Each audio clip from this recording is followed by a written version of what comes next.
Hello, welcome back. I hope you all are doing well. My channel now has over 5,500 followers, and I want to thank you all so much for subscribing and, taking the time to listen to what I have to say. Over the years, I've amassed quite a bit of list of questions, and when I looked over those questions, usually in the comments in the section below, I do see a pattern of frequently asked questions. So why not do a video where I address some of these frequently asked questions? And I see this as a potential to be a sort of a long-term project where this allows me to engage with you virtually and to answer your questions and keep the dialogue coming. And I really enjoy them, and I really appreciate your questions and comments. So I have scores of them, so I'm going to pick 3 here, and then hopefully I can continue making more videos answering more questions. So let me start with the 3 that I picked, and one is from Mighty Sea Goat here on YouTube, and he said, "Wow, this is an amazing story, but don't you have concerns about our civilized world that has many illnesses, and that she, meaning my mother, might not have the antibodies? Like when Europeans come to America, the continent, and their diseases, smallpox, measles, and flu, killed most of the indigenous population. And now we have COVID-19. And so thank you for this comment, and it's a very valid concern. And it does come up quite a bit over the years, but I think it's been coming up more recently due to the pandemic and the COVID-19. So before I get into answering your question as it pertains to my mother, I would like to quickly address a point. First, we must elucidate, further describe the characterization of the Yanomami people today here in the 21st century and now in our second decade of the 21st century in 2020. Yes, I'm aware that in popular media and in culture, they're often described as sort of these remote, isolated, uncontacted, and some sources even still say primitive, right? And while technologically speaking, the tools that they use in comparison to the industrial advancement here in the U.S. and abroad, of course, it does seem primitive, but they are as contemporary as we are, right? They're alive and they are surviving today just like we are. So I don't, to call them primitive, I think is a misnomer, and it's not exactly the correct way of characterizing a people that live today in the same time that we are. So they are a contemporary people. And I'm not alluding to the fact that that's what your comment is alluding to, but it's just something that I wanted to discuss. And it's true that there are many Yanomami communicators, many Yanomami communities that are isolated with very little contact with the outside world, with non-Yanomami people, or as they call them, Naba. However, there are numerous communities throughout Yanomami territory that have daily or frequent contact with non-Yanomami and outsiders. And they contact people from all kinds of backgrounds, ranging from missionaries to NGOs to political functionaries, medical personnel, other Yanomami from distant communities, and so on and so on. Let's take the Mavaka regions of the Upper Orinoco as an example, and it's a region that I visit every single time when I go to the Yanomami territory. And since the 1970s, they have had a intercultural bilingual Yanomami school that has been designed to provide the skills and training for the Yanomami to interact with the Venezuela nation state that has happened for a long time now.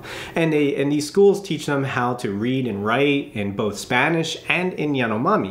And they teach them math and other subjects like history and a little bit about politics. And because they live in Venezuela, and if they're interacting with Venezuelan people of different backgrounds, then it would be prudent for them to understand that. And we're talking about these communities that have already been integrated, are integrating, and they've already been exposed to the outside world for many, many decades. So it kind of counteracts this sort of exotic view of the Yanomami all painted up and the bow and arrows and the sticks in the noses, which is true. It's true.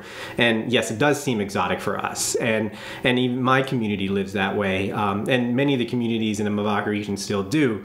But it's important important that we don't sort of kind of with a broad, broad stroke of the brush, characterize all Yanomami this way.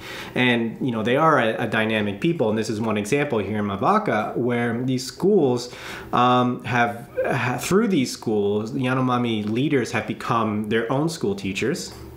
So there are Yanomami men and women that are teaching these classes to their students, to their children of the community.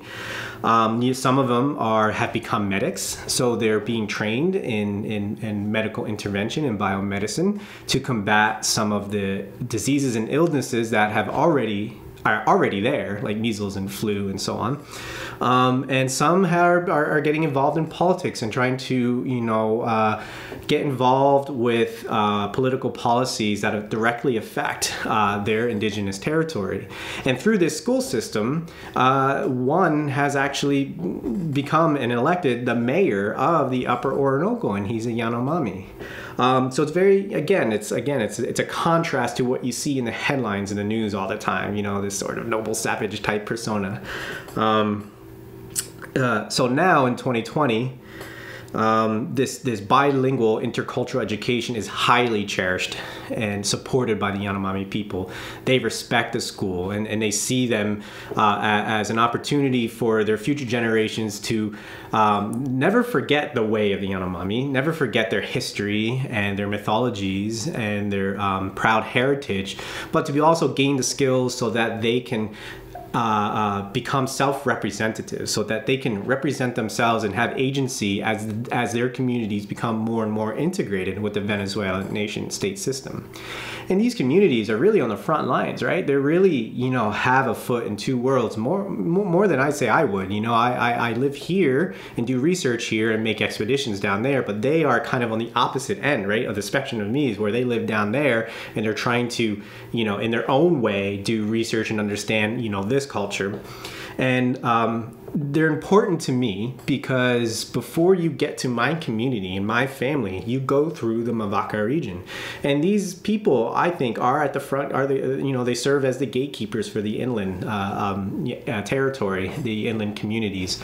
So it's important that they have the tools to be able to protect and represent themselves. Now, talking about these epidemics, like you mentioned, yeah, and they are terrible. And historically, they've devastated the Yanomami, the measles, tuberculosis, the flu, malaria. And these are, they've killed thousands of Yanomami, both in Venezuela and Brazil.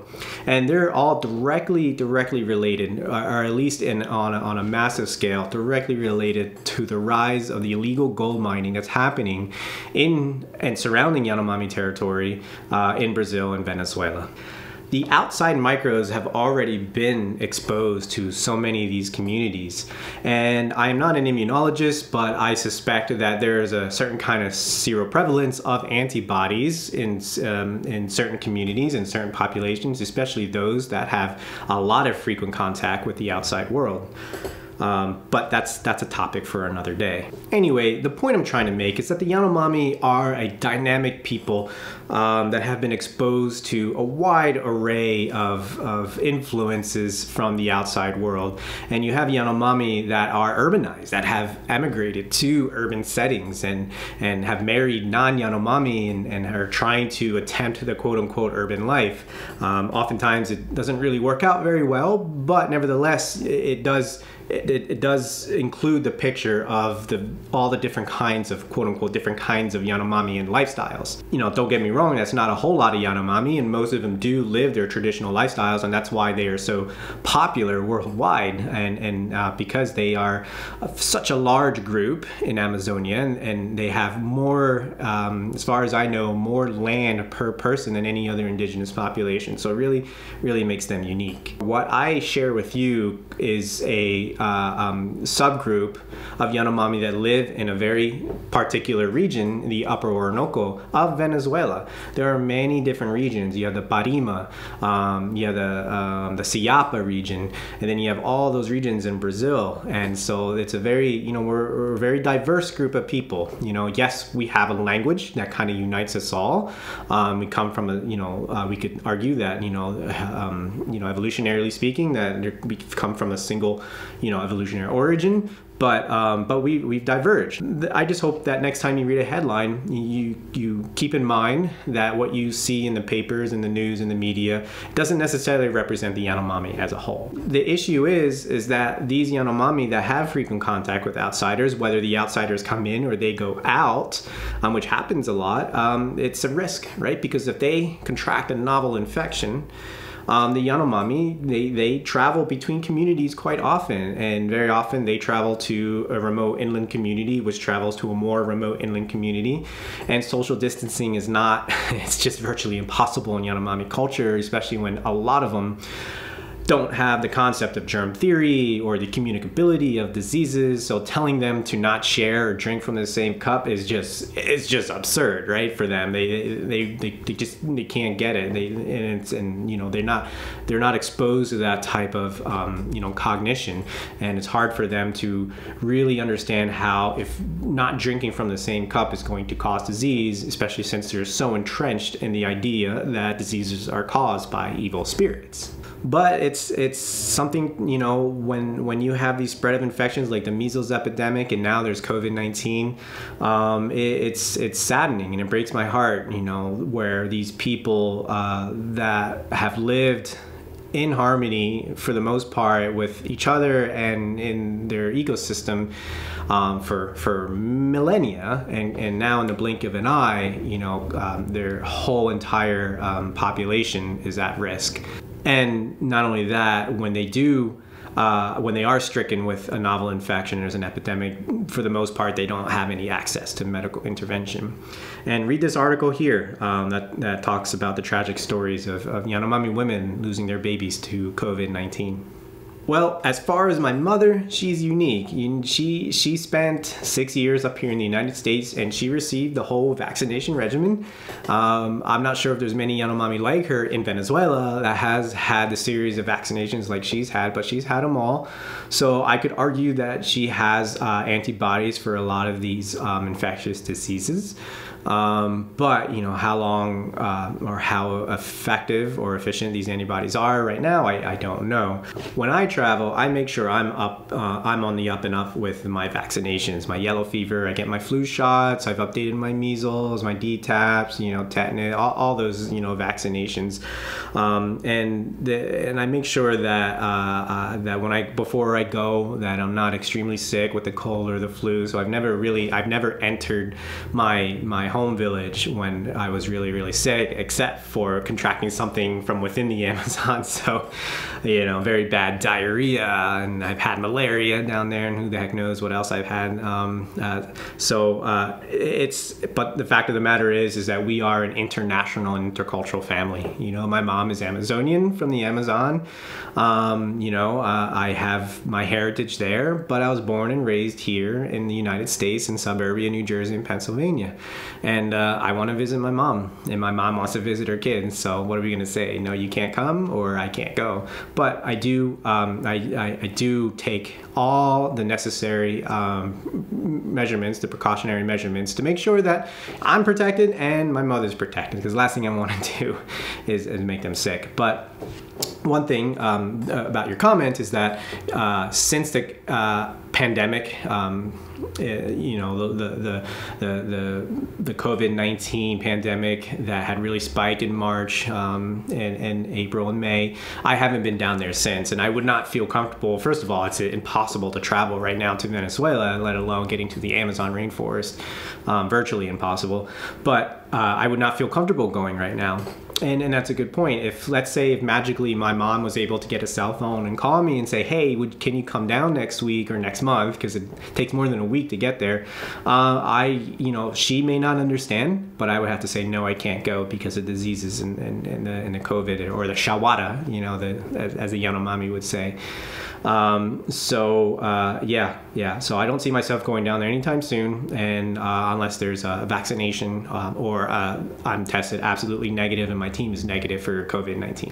So great comment, great question, and let me move on to the next one. Peter Gustafsson on YouTube had commented, if you have played non-Yanomami music to them, what was their reaction? When I am looking at this YouTube video, I see thumbnails of church organs to the right. Any idea of what they would make of seeing and hearing a whole orchestra making music together? Wow, that's quite a scenario. I can tell you that my mom obviously loves non-Yanomami music.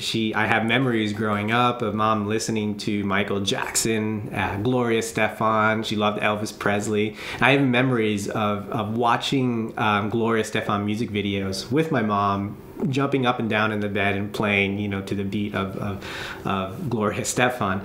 And when she was here recently, earlier this year, I showed her Michael Jackson videos and I showed her Gloria Estefan videos, and she loved it. She loved it. She had so much fun. I'm sure it brought back a lot of memories. So that's my mother. And when I go down there to the village, of course I bring music. And so music is something that they've heard of before, maybe when other doctors have gone into that area and played music.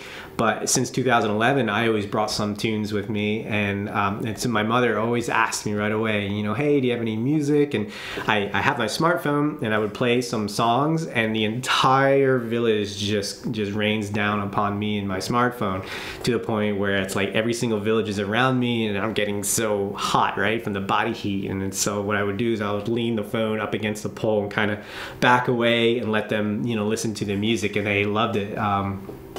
And they could listen to for hours. And when I was looking at some of my home videos from years ago, 30 years ago, I saw a clip of my father playing music on a boombox. So they have been exposed to non-Yanomami music. It's an interesting point about the orchestra. When my mother was here, I had asked her if she wanted to go to a concert after I showed her a music video or YouTube video of what a concert is. And she looked at it, and I think with the lights and all this, all the people, it just intimidated her. And she said no, she didn't want to go. She said it would be too loud, it'd be too much. So I think an orchestra, something like that, would be maybe too overwhelming. And obviously I can't make a generalization like that, because it may be overwhelming for a 55-year-old, Yanomami woman that, may not have the same kind of plasticity as a 18-year-old Yanomami boy. So maybe for a Yanomami boy, an 18-year-old, he would love it. But, for an older woman, I don't know. So, but I know that's something that she didn't like, was all that loud noise. And the flashy lights and all the people. It made her very uncomfortable when she was in those kind of situations here in the U.S. The last comment here is combined by Ibole and El Boogie 90 regarding this video. She commented, "Your nephew and niece, are they son and daughter of your brother Ricky or another Yanomami brother?" And then the other comment, which regarding the video of me making tobacco wads with my brother, says, you look just like your brother because both of you look like your mom. Cheers, yeah. And I'm so crushed to hear about your brother's passing. What happened? So relating to the first comment, in this particular video, when I was fishing with my niece and nephew, none of them were the children of my brother. They were my nephews of a different brother, and oftentimes these kinship terms are established, right away when I'm in the village, but these kinship terms don't necessarily equate to my genetic relatedness to some of these individuals. And one example is that my nephews, which are my brother's kids, Felipe, I call them. Here's Felipe and Fernando. And they are my brother's children, and they are my nephews. But in Yanomami culture, I would call them my sons. So they wouldn't call them nephews. And they actually would call me their father. So in Yanomami culture, I am their father. And since my brother's passing, I am a father figure, and I will always be their father. And I would always consider them my sons. And my mother, she remembered from her time here in the U.S. that we use the word dada here, when we're teaching a little infant and toddler to refer to their father. And she had taught them, Felipe and Fernando, to call me dada. So I'm in my hammock and they come up to me and they say, dada, dada, and they want to climb into my hammock or play with me. And it's really, really cool, that my mother taught them this word here. And that they refer me to as Dada, and and I'm their Dada, and I love them dearly, and I know they're very far away, and I just hope that they remember me as their father, and that I'm always thinking about them, and I'm working hard to try to get back home to them, and and honor their father, my brother Ricky. In terms of what happened to him, I won't get into too many details, but summarily, it was a hunting accident, and a tree branch, and we're not talking about a twig, these large the trees in the Amazon are massive, and this tree branch had fallen and crushed him while he was hunting, and my family member described to me what happened, but it ultimately killed him. And it was just a freak accident. It seems unfair. It sounds unfair. My brother was a strong man. He was very, influential. He was so eloquent, and I can tell that he was going to be a guy that could have gone up here to the U.S. and we could have done projects together. But anyway, that's life, right? And it happens. It happens here. In my community here in the Poconos of Pennsylvania, a woman had died recently. A few years ago, a tree had fallen on her van as she was driving down Route 209, crushed her and killed her. I was hiking here once in the mountains, and during a storm, and there were branches just tumbling all around me. And if any one of them would have hit me, I would have sustained some serious damage. So I guess it happens. And in the Amazon, when you're in that thick brush and in the forest, it's always a danger, and you have to always be careful. And unfortunately, that type of danger took my brother's life, and his life was taken too quickly. But I will continue to honor him, and I always every time I make a video or think about a project, I just envision Ricky by my side doing it with me. And spiritually, I think he'll always be by my side, and my mother's side and my family's side. Okay, so that concludes those 3 frequently asked questions. This was fun. So keep posting comments and questions, and every now and then I'm going to address them here on YouTube. Okay, well, enjoy the rest of your day, and I'll see you soon. Take care. Bye.